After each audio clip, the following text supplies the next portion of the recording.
హైదరాబాద్లోని అప్పా జంక్షన్ నుంచి మన్నెగూడ వరకు వెంటనే రోడ్డు విస్తరణ పనులు చేపట్టాలని స్థానికులు డిమాండ్ చేస్తున్నారు. సోమవారం ఉదయం చేవెళ్ల సమీపంలో జరిగిన రోడ్డు ప్రమాదానికి ప్రభుత్వమే బాధ్యత వహించాలని అక్కడి ప్రజలు డిమాండ్ చేస్తున్నారు. గ్రీన్ ట్రిబ్యునల్లో కేసు ముగిసిపోయింది కనుక వెంటనే రోడ్డు విస్తరణ పనులు ప్రారంభించాలని చేవెళ్ల డివిజన్ సిపిఎం కమిటీ ఆధ్వర్యంలో ధర్నా నిర్వహించారు. దీనిపై మరింత సమాచారాన్ని మా ప్రతినిధి విక్రమ్ అందిస్తారు.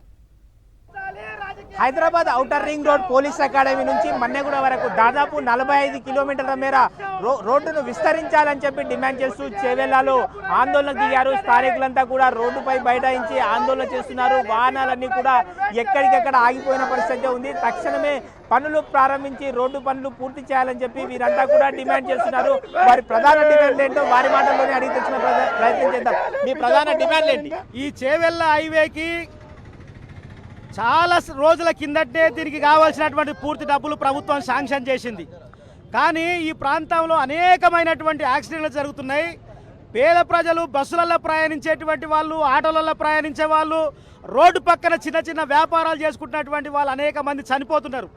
ఇంతమంది చనిపోయినా కూడా ప్రభుత్వానికి కనీసమైనటువంటి చీమగుట్టినటువంటి పరిస్థితి లేదు. కనుక ఈరోజు మేము డిమాండ్ చేస్తున్నాం, మన్నెగూడ నుంచి అప్పా జంక్షన్ వరకు ఉన్నటువంటి ఈ రోడ్డును వెంటనే పూర్తి చేయాలని సందర్భంగా డిమాండ్ చేస్తున్నాం.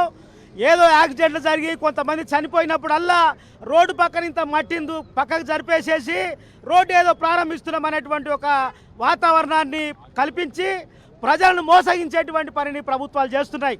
కనుక ముఖ్యంగా రాష్ట్ర ప్రభుత్వం ఈరోజు భూసేకరణ అన్నటువంటి పేరుతోటి, లేకపోతే గ్రీన్ ట్రిబ్యునల్ పేరుతోటి దీన్ని తత్సారం చేసి ఈ రకంగా ఈ రోడ్డును పూర్తి చేయడం లేదు. రోడ్డును పూర్తి చేయడానికి ఇటువైపులా అటువైపులా రియల్ ఎస్టేట్ వ్యాపారుల భూములు ఉన్నాయని చెప్పి ఆ భూమి వాళ్ళ దగ్గర నుంచి భూసేకరణ చేయకుండా ఆపేసి ఈ రోడ్డు విస్తరించకుండా చేసి ఈ రోడ్డు మీద అనేక వందల మంది చావుకి కారణమవుతుంది రాష్ట్ర ప్రభుత్వం.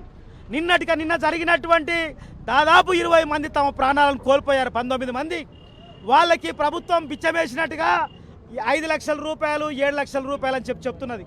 మేమేమంటున్నామంటే ఈరోజు ఇక్కడ కన్స్ట్రక్షన్ వర్క్లో టిప్పర్ ఏదైతే ఉన్నదో వాళ్ళు సావుకు కారణమయ్యారు. మరి ఆ కన్స్ట్రక్షన్ కంపెనీ ఏదైతున్నదో వాళ్ళు ఈ చనిపోయినటువంటి వాళ్ళకు నష్టపరిహారం వాళ్ళు కూడా చెల్లించాలని మేము చెప్తున్నాం. అట్లాగే ఆర్టీసీ యాజమాన్యం వల్ల కూడా వీళ్ళు చనిపోయారు.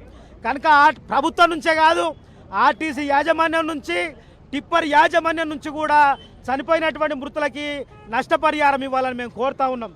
అట్లాగే ప్రభుత్వం కనీసం 25 లక్షల రూపాయల ఎక్స్గ్రేషియా మృతులకు ఇవ్వాలని కూడా ఈ సందర్భంగా డిమాండ్ చేస్తున్నాం. వాళ్ళందరినీ కుటుంబాలను ఆదుకొని, అదే విధంగా కుటుంబాల్లో తల్లిపోయినటువంటి పిల్లలు ఉన్నారు, వాళ్ళని గవర్నమెంట్ ఆదుకొని వాళ్ళకి చదువు చెప్పించే విధంగా చూడాలని చెప్పేసి మేము ఎస్ఎఫ్ఐగా డిమాండ్ చేస్తున్నాం. నాయకులు మాత్రం ప్రమాదం జరిగినప్పుడే వాళ్ళు స్పందిస్తున్నటువంటి పరిస్థితి ఉన్నది. వస్తున్నారు, పరామర్శిస్తున్నారు.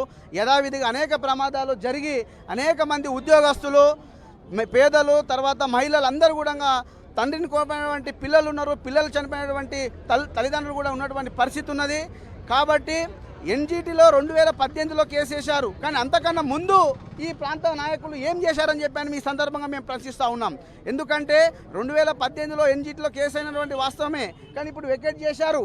కానీ ఇప్పటికీ కూడా వెంటనే పనులు ప్రారంభించి వెంటనే పూర్తి చేయాలని చెప్పి మేము డిమాండ్ చేస్తూ ఉన్నాం. పాలకుల పాపం కారణంగానే రోడ్డు విస్తరణ పనులు కాలేదని చెప్పి వీరంతా కూడా ఆరోపణ చేస్తున్నారు. వెంటనే రోడ్డు విస్తరణ పనులు చేయాలని చెప్పి వీరంతా డిమాండ్ చేస్తూ ఆందోళనకు దిగిన పరిస్థితి ఉంది. వీడియో జర్నలిస్ట్ నాయుడుతో విక్రమ్, సాక్షి టీవీ, చేవెళ్ల నుంచి.